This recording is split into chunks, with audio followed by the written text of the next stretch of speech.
lazima tuheshimu sekta binafsi, lazima tuheshimu uwekezaji. Ndio, tuheshimu uwekezaji, tuheshimu kazi za watu tena watu wanaojiajiri. Watu wanaojiajiri ni watu wanatakiwa waheshimiwe sana, kwamba wanaendesha maisha yao, wanalipa na kodi.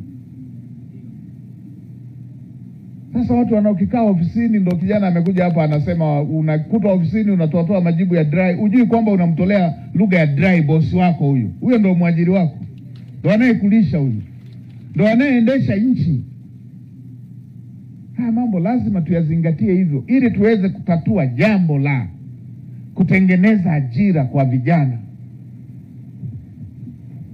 Na Mheshimiwa Rais alishasema hili, tutaongea na wataalamu. Mimi nilimsikia akisema tutaangalia hata vijana wanaojiajiri miaka ya mbele kule tunakokuja. Vijana wanaojiajiri, wametoka chuo kikuu akajiajiri, kaenda zake JKT, katoka huko kapata ujuzi wa kujiajiri. Akishajiajiri, vijana wale hata mikopo ya elimu ya juu wasidaiwe. Mheshimiwa Rais alishalisema tutakaa sisi huko wataalamu tuliangalie. Mtu anayejiajiri anatengeneza na ajira za wenzake, anatupunguzia tatizo kubwa sana kwenye nchi, lakini anaongeza pato la nchi. Sio mtu wa kudharau,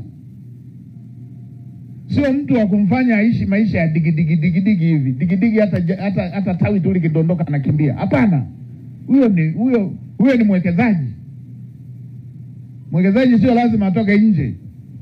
Sasa hivi mdau mkubwa tunayetarajia atoe maisha kwa Watanzania ni sekta binafsi. Sasa ukiwa ofisini alafu ukaacha kuheshimu sekta binafsi, maana yake hauheshimu maisha ya Watanzania. Ndio maana nilipokuwa juzi kule nilisema sitaki kuona hata sahani tu inakuapuliwa, sahani ya ubwabwa. Wewe unaweza ukaona ni sahani ya ubwabwa, hiyo ni ofisi ya mwenzako, huo ni mtaji wa mwenzako.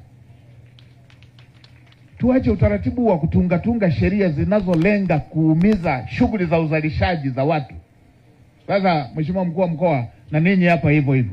Maanake ile pale niliyosema ya Iringa ile pale, walikuwa wametunga sheria kwamba mtu sio akiegesha wapi, inaitwa sheria ya maegesho. Sio akiegesha wapi watakamata chombo chake cha usafiri. Iwe gari ya biashara, gari binafsi, pikipiki, bajaji, watakamata. Wakikaa nayo siku 30 eti wanaiuza ndani ya siku 7. Na siku wakiuza wanaendelea kukudai fedha ya kukaa na hicho chombo chako. Watu wanaona kama watu wana hela wameziweka mahali hivi hazina matumizi. Watu wanahangaika kupata hiyo, unaweka tu 50,000, 100,000, 200,000, 3 milioni. Watu wanahangaika kuipata.